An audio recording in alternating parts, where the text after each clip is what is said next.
Aboriginal and Torres Strait Islander viewers are advised that the following video may contain images and voices of people who have passed away.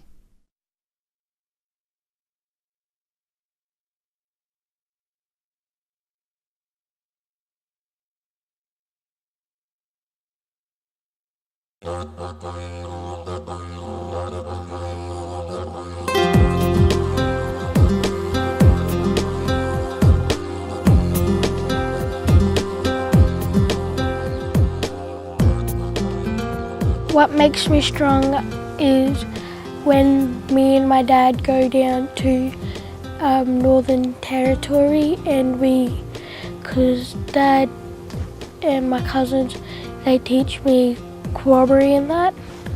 So it's really cool when we do that because we have all the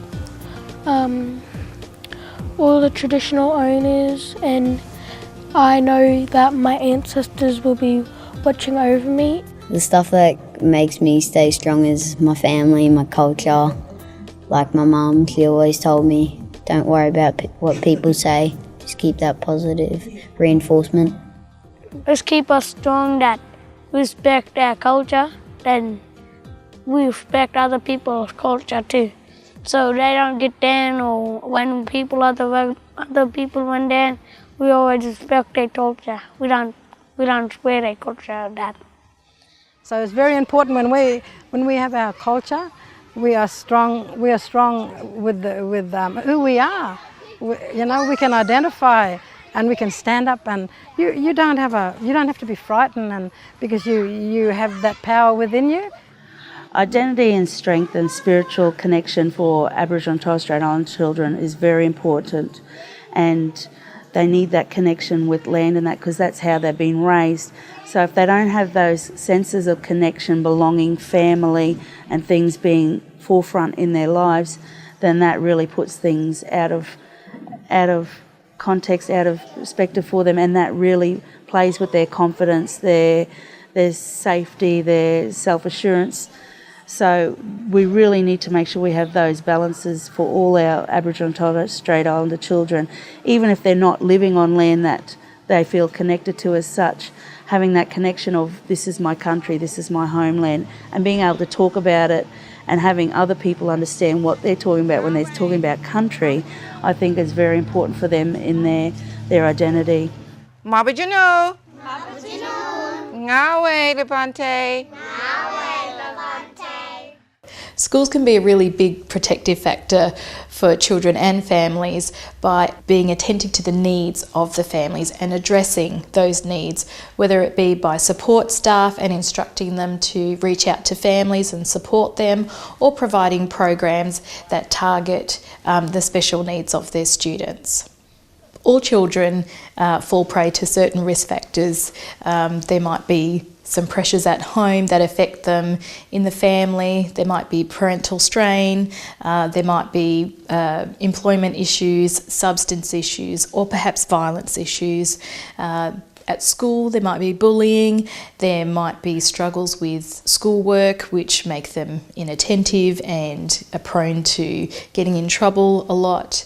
And particularly for Aboriginal children, there are other strains involved in extended family. If there's problems in extended family, there's a loss of stability in the home that can create a vulnerable environment for children.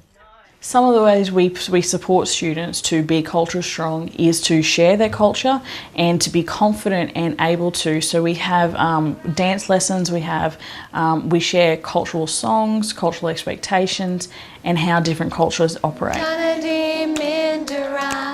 It's very important that we have a strong Aboriginal content in everything we do.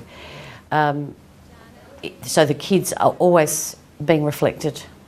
So whether it comes from films, all the curriculum content has to be put in a context that it's about them. And Peter says, I saw a brown horse looking at me. Malu will say, I can see a horse looking at me. But how is she talking? Is she using standard Australian English or Aboriginal English? I think it's an essential, how much language is just an integral part of, our society, getting a job, just surviving in mainstream. So I think kids need to, be able to learn when to code switch, how to code switch, and the teachers in this school are great. They acknowledge it. That's the first step. You acknowledge that it's a spoken dialect and a language, a recognised language, that you appreciate it and respect it. Kids in Roban were writing a whole page of Aboriginal English and then rewriting it in standard Australian English, and it's pretty powerful to see them do that. So we have, as part of our grammar chart, we have Aboriginal English. So if you see a word, say wibingo, and you have, instead of crossing it out, the physical act of crossing that out and putting the word above it when it is actually correct in Aboriginal English is quite powerful. People often talk about how do we make children strong, and there are lots of ways we can do that. And in Kids Matter we focus on the importance of feeling that you belong, that you're connected. We're really mindful of the fact that the child's family and their parents are the most important person in the child's world. So how do we embrace that and make sure that child feels that their family is welcome in our school, that all families are welcome? But apart from all of that, which is the whole of Kids Matter focus, one thing in particular that schools can do is to look at the notion of teaching, explicitly teaching social and emotional skills. And we know that that's a protective factor, that children who have that reduce the likelihood of developing mental health difficulties later. Let's see if Poss knows the first thing we do if we're getting bullied. Show him. Let's help him. What do we do? Good work. The challenge becomes how do we embed it in the everyday culture of the place? How is it just a natural part of what we do? And how do we apply it, not just in the yard or in the library, but as a teacher, how do I negotiate curriculum outcomes with children? What is negotiable and what isn't? How do I help them get in touch with understanding their emotions and their feelings? But importantly, managing of those feelings and emotions, because all of us experience the range of emotions. It's what we choose to do with it that's the important part. So if the old woman has just punched Clicky in the belly, oh, what do you think that Clicky could say? Stop it, I don't like it. All right, let's see. Stop that, old woman. I don't like it. I think we teach a lot of social emotional learning through role play, because role play obviously is what we do in real life. So I think it's important that the kids learn. If someone says this to you, this is what you can say back. We also do a lot of emotions, so what it's like to feel happy, angry, sad, because I think that's sometimes the problem with a lot of mental health issues is that the children aren't really sure what they are feeling and what they're meant to, if it's okay to feel like that, and what do they do if they feel like that. So a lot of role play, so they get a real hoot out of getting up and acting it out in front of the class. Excellent.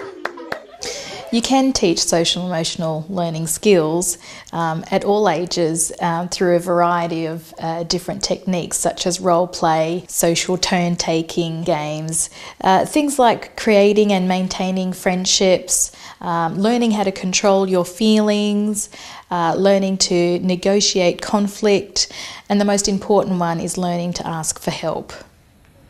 Being sweared at bad. By the way, that's not standard Australian English, is it? So it's being sworn at. It's almost in a threatening way, isn't it, when someone swears you bad? There's heaps of these programs, but I reckon you pick one that fits your community, that the community like and that your staff like and will own and want to do, and then you stick with it. I think sometimes we need to remember that we're key adults in kids' development and that we are sometimes the most stable thing in the children's lives. Everything else can go crazy at home and we know about those home environments, but making sure that we're stable, consistent and building good relationships with our kids.